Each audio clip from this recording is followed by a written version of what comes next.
요한계시록 21장 1절부터 7절까지 같이 합독하십니다. 시작. 또 내가 새 하늘과 새 땅을 보니 처음 하늘과 처음 땅이 없어졌고 바다도 다시 있지 않더라. 또 내가 보매 거룩한 성 새 예루살렘이 하나님께로부터 하늘에서 내려오니 그 예비한 것이 신부가 남편을 위하여 단장한 것 같더라. 내가 들으니 보좌에서 큰 음성이 나서 가로되 보라 하나님의 장막이 사람들과 함께 있음에 하나님이 저희와 함께 거하시리니 저희는 하나님의 백성이 되고 하나님은 친히 저희와 함께 계셔서 모든 눈물을 그 눈에서 씻기심에 다시 사망이 없고 애통하는 것이나 곡하는 것이나 아픈 것이 다시 있지 아니하리니 처음 것들이 다 지나갔음이로라. 보좌에 앉으시니가 가라사대 보라 내가 만물을 새롭게 하노라 하시고 또 가라사대 이 말은 신실하고 참되니 기록하라 하시고 또 내게 말씀하시되 이루었도다.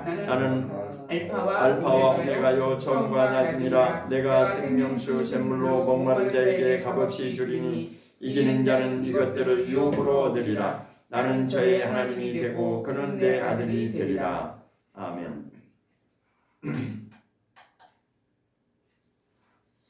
오늘 나눌 말씀은 남편과 아내라고 하는 말씀으로 나누고자 합니다.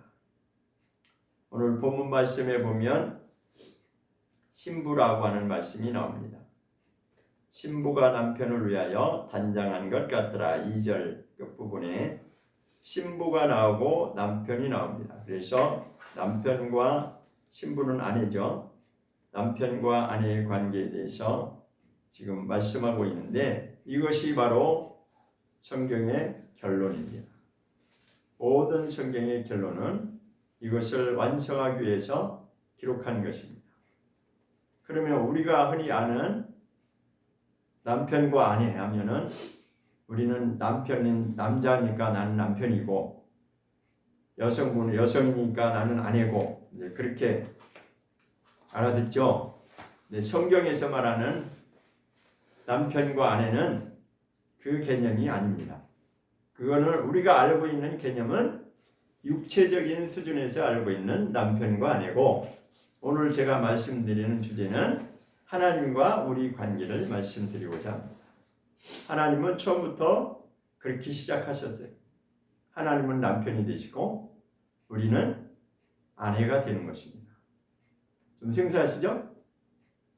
네, 성경을 통해서 제가 그런지 안 그런지 증명해 드리겠습니다. 제 말을 하는 게 아니에요.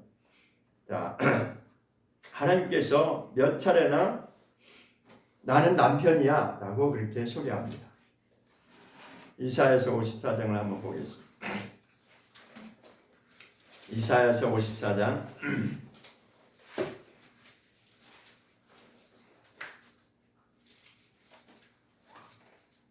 이사야서 54장 5절입니다.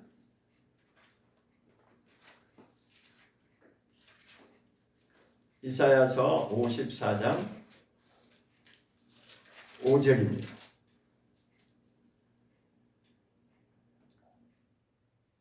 같이 합독하십니다. 시작. 이는 너를 지으신 자는 내 남편이시라. 그 이름은 만군의 여호와시며 내 구속자는 이스라엘의 거룩한 자시라. 온 세상의 하나님이라 칭함을 받으실 것이며. 여기 뭐라고 되어 있어요? 너를 지으신 자는 누구라고 그러세요? 네 남편이다. 너는 누구죠? 우리 인간을 말하는 거죠. 즉 아담을 말하는 것이에요. 우리는 다 아담의 후손들이죠. 그래서 우리 인생은 통칭해서 이제 아담이라고 부를 수 있는데, 그러니까 하나님이 창조하신 목적은 신부를 삼으려고 하는 것이 목적입니다. 그래서 하나님이 여기서 소개하는 나는 너를 지은 내가 창조자인데 내가 바로 네 남편이야 라고 분명히 소개하고 있습니다. 그렇죠? 아직 확신이 안 되시는가 보네. 아멘. 여성분들은 이게 내가 아내다 그러면 쉽게 아멘이 되는데 남성 같은 경우 내가 남자인데 어떻게 아내야? 이렇게 이제 좀 의문이 갈 수 있죠. 그러나 영적인 개념으로 우리가 보면 남자든 여자든 모두가 다 우리는 신부가 되는 것입니다. 신부가 되기 위해서 우리가 그것을 준비해야 되는 것입니다. 그러니까 우리 자꾸만 육적인 개념으로 받아들이면 안 풀리는 거예요. 그러니까 하나님은 우리를 지으실 때 영적인 존재로 시작하셨어요. 그가 바로 아담입니다. 자, 그러면 이제 한 절 가지고 좀 배가 안 부르니까 한 절 더 보시죠. 예레미야 3장에서도 또 소개하고 있습니다. 예레미야 3장 14절. 예레미야 3장 14절입니다. 예레미야 3장 14절.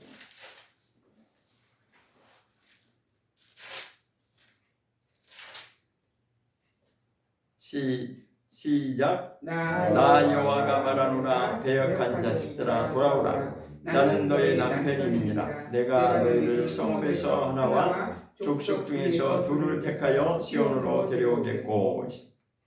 여기 누가 지금 말씀하셨어요? 여호와께서 말씀하시죠. 나 여호와가 말하노라. 너희는 지금 나를 배반하고 나를 떠난 배역한 자식들이다. 그러니까 다시 돌아와야 된다는 거예요. 우리 인생들에게 지금 주신 말씀이에요. 배역한 자식들아 돌아오라. 나는 누구예요? 하나님을 말하는 여호와 하나님. 나는 너희 남편이 된다라는 것입니다. 그러니까 하나님과 우리 관계는 남편과 아내의 관계로 출발한 것입니다. 처음부터. 그것을 이루시려고 아담 한 사람을 지으신 거예요. 한 번 더 보겠습니다. 3장 20절. 그 밑으로 내려가면 제 성경으로는 그 밑에 있네요. 예레미야 3장 20절을 보겠습니다. 시작. 그런데 이스라엘 족속아 마치 아내가 남편을 속이고 떠난 같이 너희가 정령이 나를 속였느니라. 여호와의 말이니라. 그러니까 남편을 속이고 떠난 아내같이 너희가 나를 배반하고 떠났다는 거예요. 이스라엘 족속들에게 지금 이스라엘 백성들에게 하시는 말씀입니다. 이스라엘 백성들이 하나님을 알지 못하니까 하나님의 뜻이 뭔지를 모르니까 떠났다는 것입니다. 하나님을 배신하고 자기 갈 길을 갔다는 것입니다. 이렇게 성경은 분명히 하나님 자신을 소개하면서 내가 너희 남편이다 라고 소개를 하고 있습니다. 그러나 한 번 더 찾아보도록 31장을 보겠습니다. 예레미야 31장. 예레미야 31장 32절입니다. 예레미야 31장 32절입니다.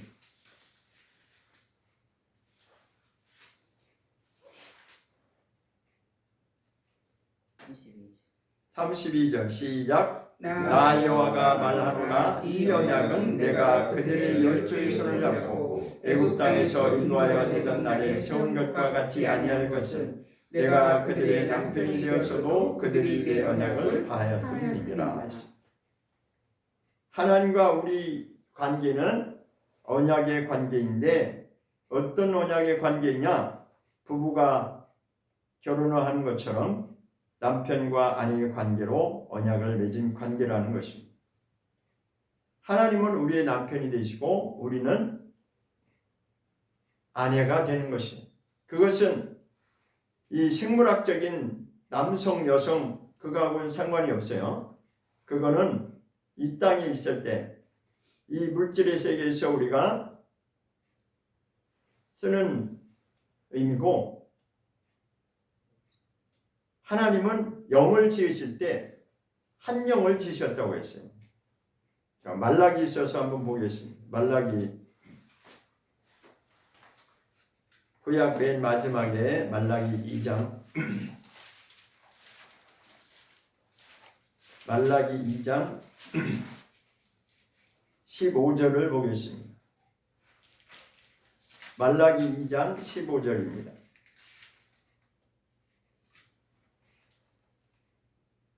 말라기 2장 15절 시작. 여호와는 영이 유효하실지라도 오직 하나를 짓지 아니하셨느냐? 어찌하여 하나만 지으셨느냐 이는 경건한 자손을 얻고자 하심이니라. 그러므로 내 심령을 삼가 지켜 어려서 취한 아내에게 괴사를 행치 말지니라. 아주 중요한 말씀입니다. 하나님이 인생을 지으실 때 어떻게 지으셨다고 했어요? 한 영을 지으셨다. 그가 바로 아담입니다. 아담을 통해서 하나님의 형상으로 지으신 존재가 바로 아담의 한 영이라는 것입니다. 그 다음에 여자를 지을 때는 남자를 따로 짓고 여자를 따로 만든 것이 지으신 것이 아니라 남자를 통해서 갈비뼈를 뽑았다라고 성경은 분명히 기록하고 있습니다. 그것이 바로 한 영으로 출발한 것을 그렇게 나타내는 것입니다. 그러니까 처음에 지으실 때 아담을 남자로 지으고 그 다음에 하와를 또 여자로 지으고 각각 지으신 것이 아니라 아담으로부터 분리되어 나오는 것이 바로 여자라고 하는 존재입니다. 여성분들 같은 경우는 이 말씀에 좀 동조하기를 싫어하죠. 제가 이제 얼마 전에 이렇게 인터넷을 통해서 어느 여성분인데 모르겠어요. 선교사인지 뭐 그건 모르겠는데 자기가 이제 소개를 하는데 자기 목회자 딸인 것 같아요. 근데 내가 이제 그 뭐 때문에 그 언어 때문에 아무튼 이스라엘에 관계된 뭘 보면서 쭉 이렇게 봤는데 무슨 말을 하나 이렇게 한번 들어봤어요. 그랬는데 굉장히 좀 아주 그럴듯한 논리를 펼치는데 제가 볼 때는 아니더라고요. 소위 말해서 지금 이 시대에 사람들이 다 이렇게 각각의 자기의 생각을 주장하기를 좋아하고 그런 시대잖아요, 현대는. 근데 그것이 성경과 맞는지 안 맞는지 우리는 좀 생각해 볼 필요가 있어요. 무조건 그것을 다 받아들이는 것이 아니라 어쨌든 하나님은 분명한 목적이 있어서 창조의 역사를 하셨어요. 그 창조의 역사의 시작은 무엇부터 지으시기 시작했냐면 사람을 먼저 지으신 것이 아니라 모든 환경을 다 만들어 놓고 사람이 살 수 있는 모든 환경을 다 조성해 놓고 맨 마지막에 아담을 지으셨어요. 그런데 그것도 사실은 이 땅의 최종적인 목적이 아니라고 하는 것을 우리가 분명히 알 필요가 있습니다. 자꾸만 사람들이 하나님을 믿을 때 우리가 이 땅에서 잘 먹고 잘 살고 내가 하나님 믿으면 뭐가 잘 되고 자꾸만 거기에 초점을 맞추다 보면 무언가 나의 마음에 들지 않고 내 뜻이 이루어지지 않으면 언제든지 우리는 하나님을 거역할 수 있고 떠날 수 있습니다. 그것을 누가 보여줬냐면 구약 내내 이스라엘 백성을 통해서 다 보여주셨습니다. 이스라엘 백성들이 선택된 민족임에도 불구하고 구약의 내용을 보면 그렇게 하나님을 떠나고 또 다시 하나님이 징계를 통해서 다시 돌아오라고 하면은 또 잠깐 돌아왔다가 또 다시 떠나고 그것이 계속 반복됐어요. 출애굽기에 보면 하나님이 뭐라고 말씀하셨냐면 너희가 내 길을 알지 못하는도다라고 했습니다. 하나님의 뜻이 뭔지를 옳게 알지 못하면 얼마든지 우리 인생들은 그렇게 갈 수밖에 없어요. 그런데 하나님의 뜻은 이 땅에서의 목적이 아니라고 하는 것을 우리가 아주 정확하게 그 결론부터 우리가 알아야 돼요. 그래야지만이 우리가 세상에 어떤 일이 벌어져도 나에게 세상을 살아가다 보면 관계가 있어요. 그렇죠? 자, 하나님은 이제 제가 마지막 결론의 말씀을 드리지만 어떤 관계가 있어요? 사람과 사람 관계가 있어요. 그렇죠? 사람과 사람 관계가 있고 그 다음에 우리가 살아가다 보면 물질 관계가 있어요. 우리가 살아가는 이 육체가 살아가는 데는 반드시 필요한 것이 물질이기 때문에 사람과 그 물질 관계는 우리가 무시할 수 없는 것입니다. 그렇죠? 또 한 가지는 우리가 사람이 살아가는데 환경과의 관계가 있어요. 좋을 때도 있고 때로는 내가 원치 않는 그런 환경도 있고 그렇잖아요. 그런데 옛날부터, 그러니까 처음부터 그 하나님의 뜻을 분명히 알았던 자들은 그 모든 것을 다 이겨내고, 사람과의 관계, 환경에서의 관계, 물질과의 관계, 그 모든 것을 다 이겨내고 하나님의 뜻대로 갔던 사람들이 있습니다. 그런데요, 성경을 알면, 저도 처음에는 그렇게 생각을 못했는데 성경을 알다 보니까 이제 조금씩 눈을 뜨다 보니까, 아, 그렇구나. 항상 하나님의 뜻대로 살았던 자들은 항상 다수가 아니고 항상 소수였다는 것을 제가 그때서야 알게 됐습니다. 아, 하나님의 뜻대로 사는 자는 다수가 아니구나. 소수일 수밖에 없구나. 근데 우리는 자꾸만 우리의 현대 사회에서는 이렇게 한다라고 하는, 소위 말해서 사람의 편리한 대로 그것을 자꾸만 성경을 풀어나가려고 하는데, 성경은 그때나 지금이나 시대가 바뀌어도, 환경이 바뀌어도, 어떠한 세상에 어떤 환경이 어떻게 바뀌어도 하나님의 뜻은 오직 한 가지, 일관성 있게 진행되고 있습니다. 그 말라기 2장 15절 말씀이 그 말씀이에요. 왜 하나님이 많은 영을 지으실 수 있는 능력이 있으심에도 불구하고 왜 하나만 지으셨느냐? 경건한 자손을 얻으려고 하십니다. 하나님의 목적은, 하나님의 창조의 목적은 경건한 자를 찾는 것입니다. 다시 말해, 다른 말씀으로 하면 거룩한 자를 하나님이 원하시는 거예요. 그런데 다수의 많은 자들은 그렇지가 못하다는 것이죠. 그럼 오늘 본 말씀의 결론은 뭐냐면, 신부라고 하는 것이 이제 핵심 초점이 되는 것입니다. 그러니까 우리는 모두가 예외 없이 어떤 존재로 살아야 되냐면, 신부로서의 그러한 자신, 내가 하나님의 신부로서의, 더 정확히 말하면 예수님의 이제 신부가 되는 거죠. 이제 예수님이 신랑 되신 분이고, 근데 원래 출발은 하나님과 인간이 그렇게 출발한 거예요. 그런데 아담이, 첫사람 아담이 그것을 어김으로 말미암아, 그 언약을 못 지킴으로 말미암아 그것이 바뀌어버린 거죠. 그때부터 인간은, 그러니까 처음부터 하나님과 우리 관계는 신랑과, 즉 남편과 아내, 신랑과 신부의 관계로 출발한 것이 바로 하나님과 아담의 관계였습니다. 그것이 바로 피로 맺은 언약 관계였습니다.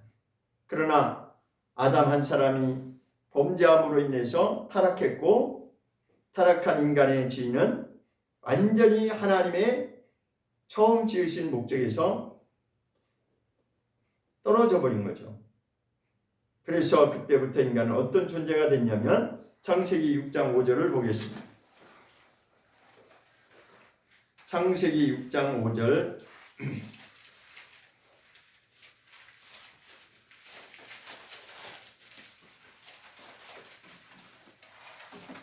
창세기 6장 5절입니다.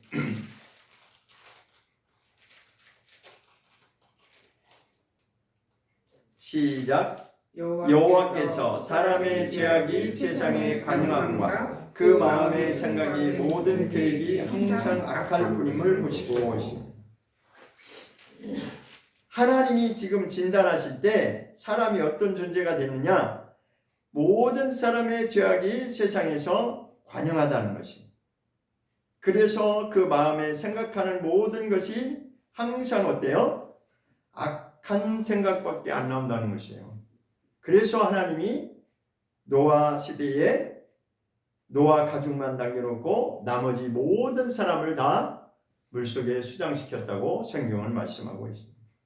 오늘날 이것을 믿는 사람이 있지만 이것을 그냥 신화적으로 생각하고 안 믿는 사람도 있습니다. 아, 설마 하나님이 그렇게 인생들을 다 물속에 수장시켰겠느냐라고 이제 못 믿는 거죠. 그런데 사실은 이것이 역사적인 증거로 저 아라랏산에 가면 거기 노아 시대 때 지었던 그 배가 발견됐다고 해요. 역사적으로. 제가 본 사실은 없지만 어쨌든 그 분명한 사실입니다. 자, 이거 한 가지만 봐도 그때 당시에도 뭐 인구수가 얼마 안 되고 사람이 조금 살았던 것이 아니고 그때도 대단히 많은 사람들이 살았다라고 그렇게 이제 역사학자들에 의하면 또한 성경학자들에 의하면 그것을 말하고 있는데 사람들이 소수여서 노아 식구만 8만 살아남은 것이 아니라 그때도 많은 사람들이 있었지만 여기 6장 5절에 말씀한 같이 사람의 죄악이 세상에 관영해서 이 관영이라고 하는 것이 무엇이냐면 절 좀 보세요. 이제는 절 보셔야 됩니다. 자, 여기 컵이 이렇게 있어요. 이 관영이라는 뜻이 뭐냐면 이 컵이 있으면은 이 컵의 분량만큼 물이 이제 물을 여기 넣으면은 꽉 차죠, 그죠? 네, 그 다음엔 어떻게 이제 멈춰야 되죠. 근데 계속 더 물을 부으면 어떻게 돼요? 넘쳐 흐르죠. 이게 이 컵이 여기 이렇게 존재하는 상태에서 자 이게 이제 세상이라고 하면 물이 넘쳐서 이 전부가 다 물로 완전히 다 흘러 넘치는 정도로 그 정도로 물이 차고 넘친다는 거예요. 그러니까 어느 정도인지 생각이 되시죠? 그러니까 관영이라고 하는 것이 그런 뜻이라. 이 죄악이 넘쳐서 이것이 다 차고 넘치고 넘쳐서 세상이 다 그렇게 죄악으로 다 가득 찼다는 거예요.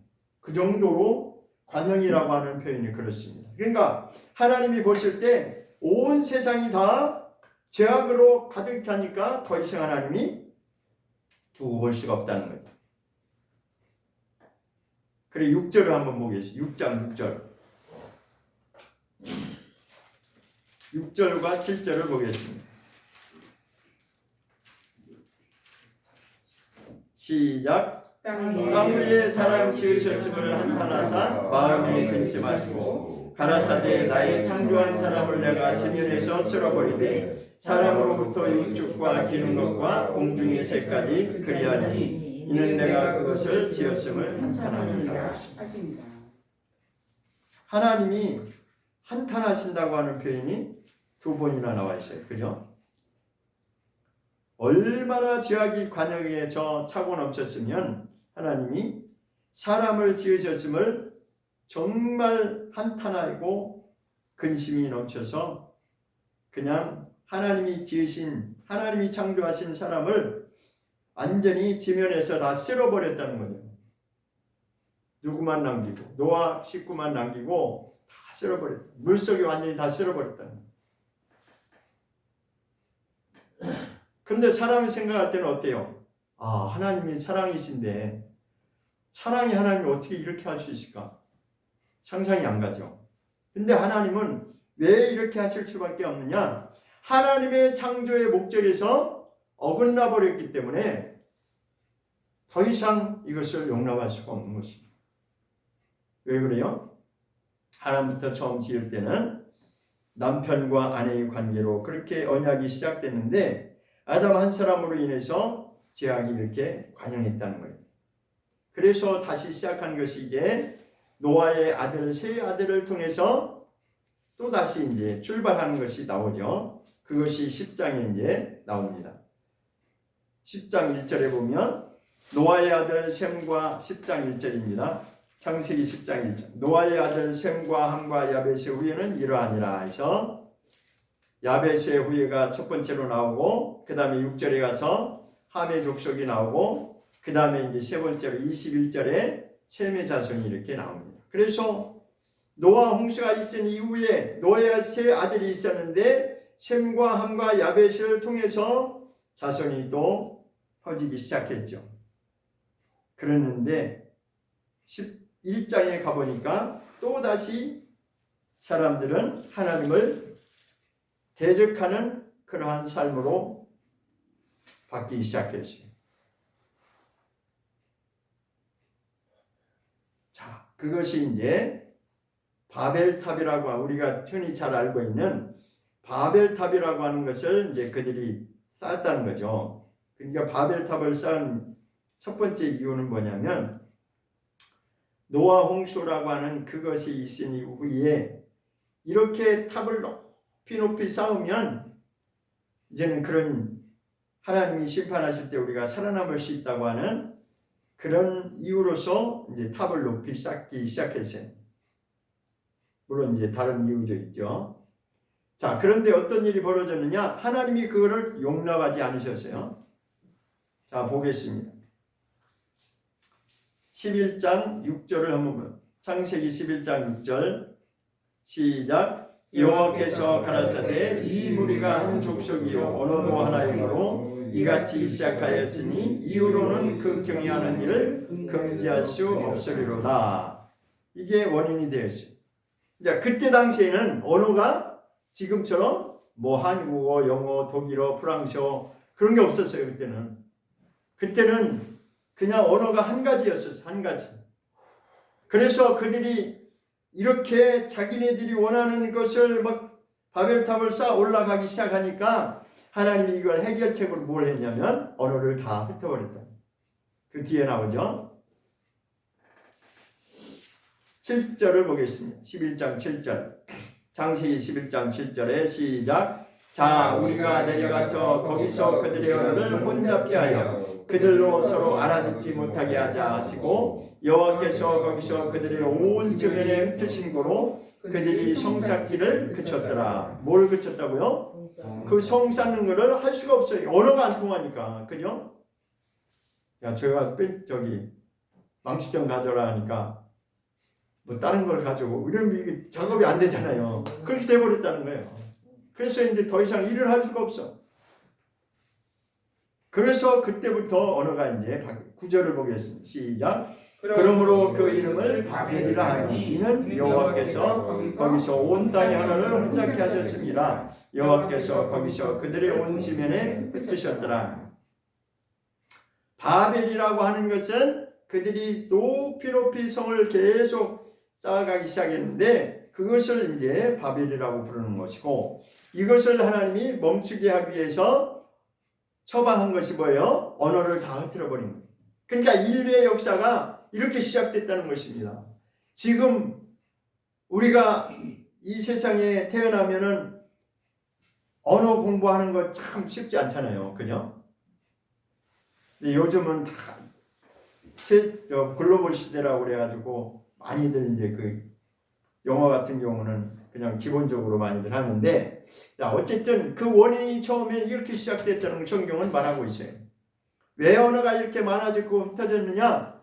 사실은 이런 사건을 통해서 하나님이 언어를 흩으셨다는 것입니다. 그래서 이제는 그때부터 오늘날까지 이렇게 인생들이 왔지만 그러나 동일하게 하나님의 역사는 누구에게만 지금 관심의 초점이 있냐면 하나님의 신부로서의 자격을 갖추는 그런 자들에게 하나님의 관심은 계속 초점이 끝까지 가는 것입니다. 그래서 마지막에 이제 계시록 19장에 한번 가보겠습니다. 요한계시록 19장을 보겠습니다. 요한계시록 19장.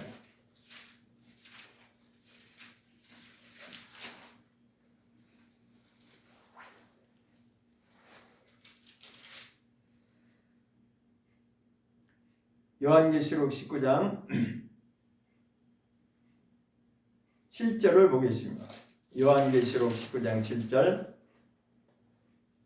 시작. 우리가 즐거워하고 크게 기뻐하여 그에게 영광을 돌리세 어린 양의 혼인기약이 이르렀고 그 아내가 예비하였으니. 이게 바로 성경의 결론입니다. 왜 결론이냐면 주님이 다시 오시면 혼인잔치가 이루어진다는 거예요. 누구와 혼인잔치가 이루어지냐? 하나님과 우리 인간이 혼인잔치가 벌어지는 거예요. 그것을 여기서 어린 양의 혼인기약이라고 이렇게 표현하고 있습니다. 누가 준비되었기 때문에? 아내가 준비되었기 때문에 이제 때가 됐다는 거죠. 19장 7절 말씀은 그때를 지금 이렇게 설명하는 것이 어린 양의 혼인 기약이 이르렀는데 그 아내가 예비되었다라는 것입니다. 그 아내, 그러면 그는 남편을 말하는데 그 남편은 예수 그리스도를 말하는 것이고 그 아내라고 하는 것은 신부로서의 준비된 자를 말하는 것이죠. 그러니까 저와 여러분은 우리 인생의 목적이 최종 목적이 뭐냐? 내가 예수님이 오실 때에 저와 여러분이 예수님의 신부로서의 그런 자격을 갖추는 것이 목적이 되는 것입니다. 그것이 우리의 신앙의 최종 목적이 되는 거예요. 그러니까 우리가 하나님을 믿는 것, 사람들은 나름대로 다 종교 생활을 하든 뭐 하든 다 있죠. 물론 없는 사람도 물론 있겠지만 대부분의 사람들은 자기의 그 어떠한 목적을 이루기 위해서 그 중에 하나 종교를 택하는 경우가 있습니다. 그럼 어떤 사람은 뭐 불교, 어떤 사람은 뭐 종교는 많잖아요. 그죠? 그런데 그것은 하나같이 뭐냐면 자기의 어떠한 목적을 이루기 위해서 그것을 선택하는 것입니다. 그러나 이 기독교의 신앙은 우리가 올바로 하나님을 알고 나가야 되는 목적은 나의 어떠한 목적을 채우기 위해서가 아니라 하나님의 목적을 이루기 위해서, 다시 말해서 하나님이 시작하셨고 하나님의 창조주가 되시는데 성경에서 하나님은 내가 너의 남편이라고 소개하고 있어요. 그러므로 하나님께서는 누구를 지금 찾으시냐면 저와 여러분을 통해서 하나님의 신부된 자, 더 정확하게 말하면 예수 그리스도의 신부된 자를 찾기 위해서 오늘날까지 하나님이 기다리고 계시는 것입니다. 그래서 8절에 한번 보겠습니다. 요한계시록 19장 8절 시작. 그에게 허락하사 빛나고 깨끗한 세마포를 입게 하셨은즉 이 세마포는 성도들의 옳은 행실이로다 했습니다. 그에게 허락하사, 그는 누구겠어요? 그 7절 앞에서 그 아내 된 자를 말한 거죠. 신랑 되신 예수님의 아내로서 그렇게 준비된 자들에게 하나님이 무엇을 허락하셨냐면 세마포를 허락하셨다는 거예요. 무엇을? 빛나고 깨끗한 세마포를 그들에게 준비시켜 주셨다는 것입니다. 이 세마포는 성도들의 옳은 행실이다라고 말씀합니다.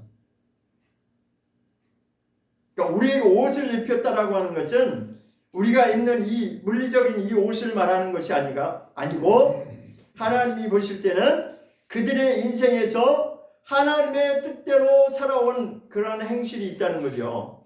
하나님의 뜻에 합당하게 살아온 그들의 옳은 행실, 그것이 바로 그들의 옷인데 그것을 하나님은 세마포라고 그렇게 불러주고 있습니다. 성도들이 입은 옷, 그것은 곧 그들의 삶을 말하는 것입니다. 그들의 삶을 통해서 그들이 어떻게 살았느냐에 따라서 이 거룩한 세마포를 입을 수도 있고 아니면 못할 수도 있다는 거죠. 자, 그럼 창세기로 다시 돌아가서 지금 옷 이야기가 나왔죠. 옷이 이제 처음에 어떻게 등장하냐면 보겠습니다. 창세기 3장입니다. 창세기 3장의 21절을 보겠습니다. 창세기 3장 21절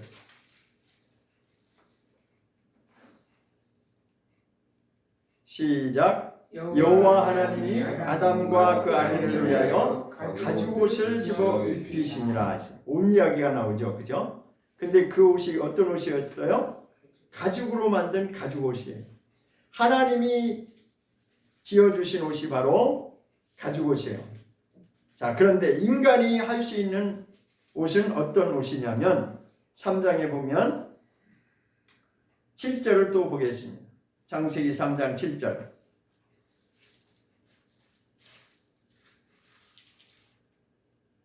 창세기 3장 7절 시작. 이에 그들의 눈이 밝아 자기들의 몸이 것인 줄을 알고 무화과나무 잎을 엮고 치마를 하였더라 했습니다. 자, 치마라고 하는 건 뭐예요? 옷을 말하는 거죠. 그죠? 그러니까 처음으로 인간이 치마라고 하는 것을 만들어 입었는데 그게 무슨 치마였냐면 무화과나무 잎으로 만든 옷이었어요. 그죠? 자기네들의 그 부끄러운 모습을. 그러니까 죄를 짓고 나니까 이렇게 자기네들의 몸이 발견된 거예요. 그런데 사실은 죄를 짓기 전에는 안 그랬어요. 자, 창세기 2장 마지막 25절을 보겠습니다. 창세기 2장 25절은 뭐라고 말씀하셨냐면 시작. 아담과 그 아내 두 사람이 벌거벗었으나 부끄러워 아니하니라. 죄를 짓기 전에는 부끄러울 이유가 없다는 거예요. 죄가 들어오기 전에는 부끄럽지가 않았어요. 왜? 하나님이 지으신 그 창조의 목적대로 그들이 존재했었기 때문에. 그런데 죄가 들어오고 나니까 자기네들이 모습이 몸을 가릴 수밖에 없는, 부끄러워서 치마를 무화과나무로 옷을 만들어 입을 수밖에 없는 그런 상황으로 바뀌어버린 거죠. 그러나 하나님이 보실 때는 그거 가지고는 해결책이 될 수가 없는 거죠. 자, 무화과나무 입으로 치마를 했는데, 자, 하루가 지나고 또 이틀이 지나고 3일이 지나면 어떻게 되겠어요? 시간이 지나면 어떻게 되겠어요? 낡아지죠. 그냥 말라서 그냥 없어지죠. 그죠? 그죠? 우리 산에 가보면은 가을에 낙엽 떨어지면은 바싹 말라가지고 그냥 다 부스러지잖아요. 그러니까 하나님 보실 땐 야, 그거 가지고는 안 되겠다. 그러니까 하나님이 옷을 지어 입혀주셨는데 가죽 옷으로 입혀주세요. 자, 그럼 가죽 옷을 만들려면은 그냥 나오나요? 짐승을 잡아. 그렇죠. 짐승을 잡으려면 거기에 반드시 뭐가 동반돼요? 피가 반드시 나올 수밖에 없는 거죠. 피를 언약의 증표로 여기서 보여주고 있는 것입니다. 이것은 무엇을 말씀하고자 하시는 것이냐면 예수님이 오셔서 피를 흘리셔야만이 이것이 이루어진다는 것을 증표로 보여주신 것입니다. 아멘. 언약의 증표로 가죽 옷을 보여주신 것입니다. 아멘. 자, 그런데 성경에 보면 이사야서를 한번 보겠습니다. 이사야서 61장. 이사야서 61장에 가보겠습니다. 이사야서 61장 10절입니다.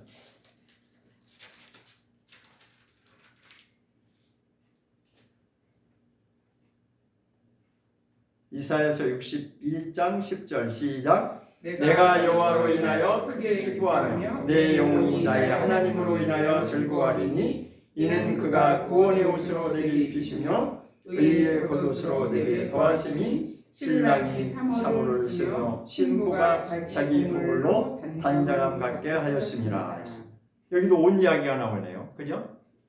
옷 이야기가 나오는데 한 가지가 아니라 두 가지로 나오고 있습니다. 하나는 구원의 옷이고 또 하나는 의의 겉옷이라고 말씀하고 있습니다.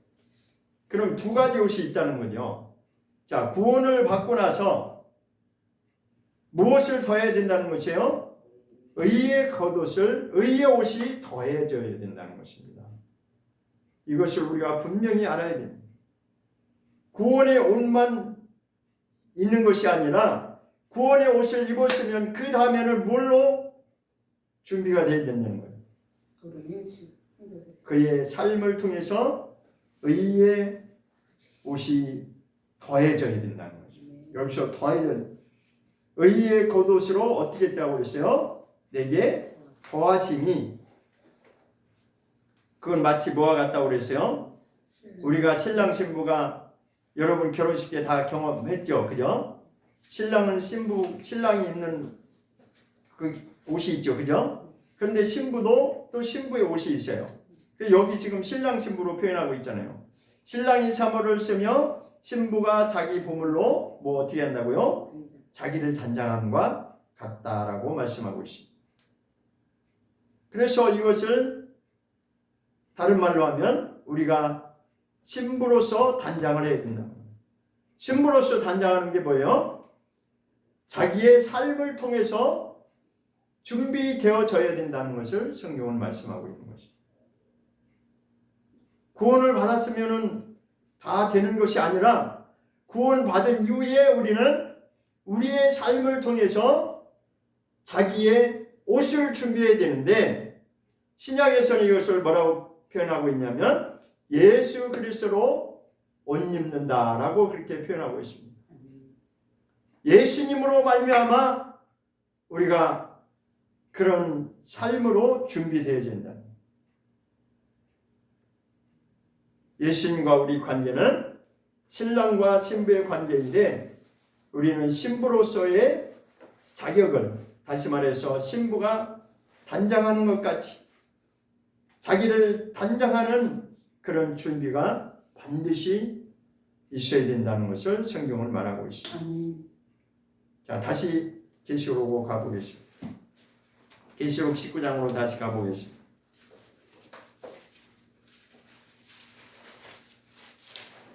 자, 아까 이제 성도들의 세마포까지 읽었죠. 자, 9절을 보겠습니다.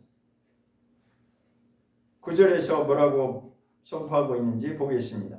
요한계시록 19장 9절입니다. 시작. 천사가 내게 말하기를 기록하라. 어린 양의 혼인잔치에 청함을 입은 자들이 복이 있도다 하고 또 내게 말하되 이것은 하나님의 참되신 말씀이라 하기로 했습니다. 하나님의 무슨 말씀이라고 그랬어요? 참되신 말, 참말이다라는 거예요.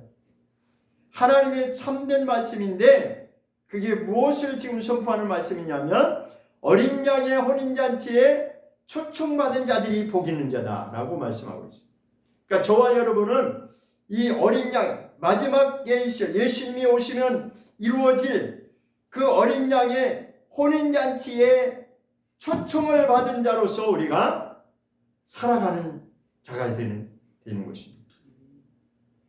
이것을 바로 성경에서는 택함을 받은 자라고 다른 말씀에서는 말씀하고 있습니다.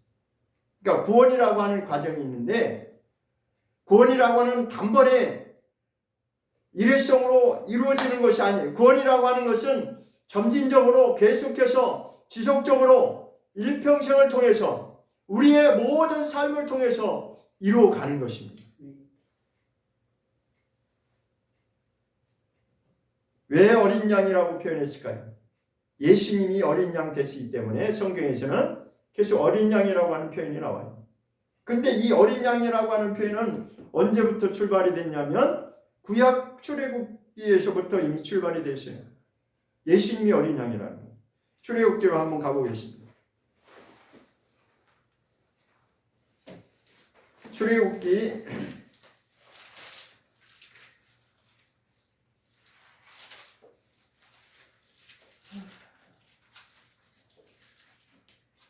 출애굽기 12장을 보겠습니다. 출애굽기 12장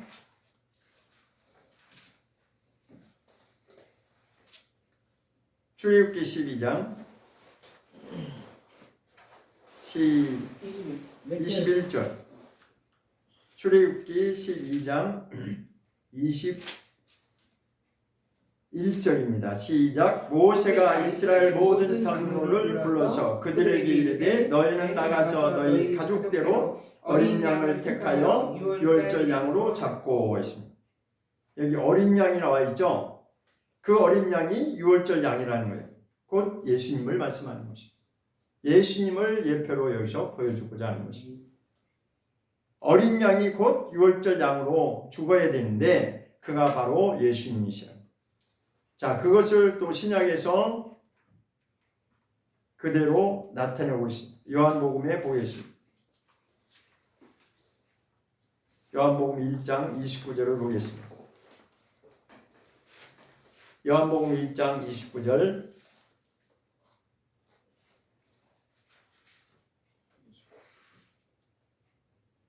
시작. 이튿날 요한이 예수께서 자기에게 나오심을 보고 가로되 보라 세상 죄를 지고 가는 하나님의 어린 양이로다. 구약으로부터 시작해서 계속 예수님을 어린 양으로 표현하고 있죠. 출애굽기 12장에서는 유월절 어린 양으로 표현하고, 여기 요한복음 1장에서는 세상 죄를 지고 가는 하나님의 어린 양, 그가 곧 예수 그리스도시라는 것입니다. 이렇게 성경은 어린 양이라고 표현하셨는데, 결국은 마지막 결론에 가서도 계시록 19장에서도 어린 양이라고 이렇게 불러서 어린 양의 혼인잔치다. 그러니까 결국은 어린 양의 혼인잔치, 다른 말로 하면 어떻게 돼요? 예수님의 혼인잔치를 말하는 거예요. 예수님과 결혼할 자들이 있다는 것이죠. 예수님과 혼인잔치를 할 자들이 있다는 것이요. 그 청함을 받은 자들이 있는데 그들이 진짜 복을 받은 자들이다 라고 말씀하고 있습니다. 그러므로 저와 여러분들은 이렇게 어린 양의 혼인잔치에 청함을 받는 자들이 되어야 되는 거예요. 나의 어떠함을 위해서, 나의 어떠한 만족을 위해서, 나의 어떠한 목적을 이루기 위해서가 아니라 하나님의 창조에 처음 지으신 목적대로 회복되어지는 것을 말하는 것입니다. 왜냐하면 하나님은 아담을 지으실 때부터 어떤 관계로 출발하셨다고요? 남편과 아내의 관계로 출발하셨기 때문에 그렇습니다. 하나님은 남편이 되시고 아담은 아내가 되는 것입니다. 창세기에는 그런 남편과 아내라고 하는 그런 표현이 나와 있지 않지만, 직접적인 표현은 없지만 성경 전체를 이해를 하면 아, 그렇구나, 하나님이 우리의 남편이시구나, 이것이 이제 와닿는 것입니다. 근데 남성분들 같은 경우는 고개가 좀 갸우뚱갸우뚱, 좀 쉽게 수긍이 안 되죠. 왜? 그것은 그러니까 우리가 이제 생물학적으로 우리는 남자이기 때문에 이게 좀 그런 것 같은데 그렇지 않습니다. 그거하고 상관없어요. 이 땅에 있는 동안에는 남자, 여자 그것이 이제 구분이 필요하지만 사실은 하나님의 입장에서는 그게 그렇게 중요하지 않아요. 남자든 여자든 하나님이 보실 때는 우리는 다 혼인잔치에 들어가야 될 자들이에요. 그런데 이것을 마태복음에서도 이미 예수님이 말씀하셨거든요. 마태복음에 보겠습니다. 마태복음 22장.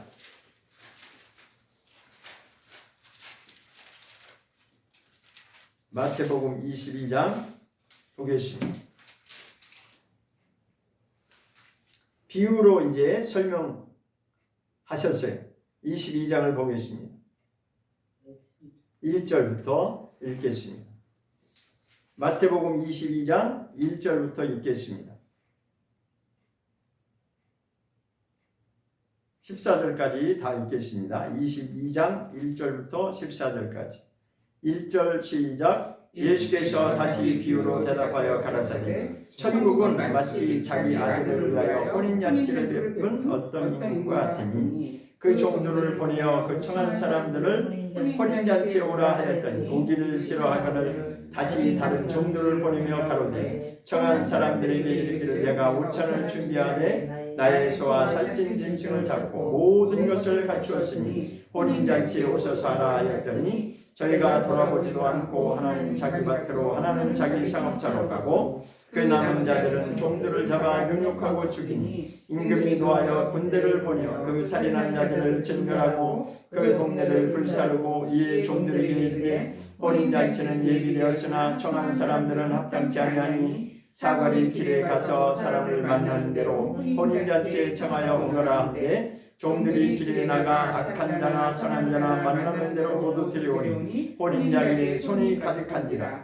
임금이 손을 보러 들어올새 거기서 예복을 입지 않은 한 사람을 보고 가로되 친구여 어찌하여 예복을 입지 않고 여기 들어왔느냐 하니 저가 누구 무언이언을 임금이 서하늘에게 말하되 그 수족을 결박하여 바깥 어둠에 내어든지라 거기서 슬피 울며 이를 갈미 있으리라 하니라. 청함을 받은 자는 많되 택함을 입은 자는 적으니라. 자, 마지막 결론이 뭐라고 나와 있어요? 청함 받은 자와 택함 받은 자를 지금 말하고 있습니다. 두 부류의 사람을 말하고 있죠. 청함을 받은 자가 있는데 그 중에서 택함을 받은 자가 있다라는 거죠. 그런 거예요. 청함을 받은 자는 많을 수 있는데 여기 많다고 그러시죠. 그죠? 청함을 받은 자는 많다고 그랬어요. 그렇지만 택함을 입은 자는 적다라는 것입니다. 이게 무슨 말씀이죠? 초청받은 자는 구원으로 하나님 초청받은 자들이 많을 수 있지만 택함으로 청함을 받은 자는 요한계시록 19장에 누구예요? 어린 양의 혼인잔치에 들어갈 자들. 그들이 최종 택함으로 들어가는 자들. 성도들의 옳은 행실로 자기를 세마포를 거룩한 세마포로 준비된 자, 그들은 많은 자들이 아니라 하나님이 준비한 자들이 있다는 것이. 여기 22장 말씀은 혼인잔치에 대해서 지금 비유로 말씀하는데 천국 혼인잔치가 마지막에 가서 이제 이루어질 것인데 처음에 사람들을 막 이렇게 초청하니까 어땠다고 그러세요? 사람들이 청한 사람들이 나는 뭐 일이 있어서 안 되고 뭐 오늘 내가 뭐 바쁜 일이 있어서 안 되고 나는 밭갈러 가야 해서 안 되고 다들 이유가 있죠. 그죠? 그렇게 안 온다는 것이. 그래 나중에는 또 다시 사람들을 막 여기저기서 다 초청했는데 그 중에 누구만 하나님이 택한다는 거예요. 예복을 입은 자만이 결론은 택함을 입은 자로 들어가는 것입니다. 저와 여러분은 택함을 입어서 아까 이사야서 뭐라고 그랬어요? 구원의 옷이 있고 의의 옷이 있는데 구원의 옷만 가지고 가는 것이 아니라 그의 삶을 통해서 의의 옷을 준비된 자가 바로 신부로서 단장을 하는 자가 되는 것입니다. 자기를 준비하는 것입니다. 왜 이것이 그러하냐면 처음부터 하나님은 지으신 목적이 하나님의 신부로서 하나님의 영광에 함께 동참할 자들을 그렇게 그 목적으로 하나님이 시작하신 것입니다. 그러나 아담으로 인해서 이것이 빗나갔기 때문에 그때부터 온 인류가 지금까지 이렇게 많은 인생들이 살아가지만 그 중에 하나님의 어린 양 혼인잔치에 들어갈 자는 준비된 자가 들어가는 것입니다. 저와 여러분은 그렇게 어린 양의 혼인잔치에 준비된 자로서 들어가는 저와 여러분이 될 수 있기를 사모하셔야 됩니다. 나의 인생의 목적이 분명해야 되고 나의 신앙의 목적이 더 분명해야 되는 것입니다. 계시록에서 이렇게 말씀하고 있습니다.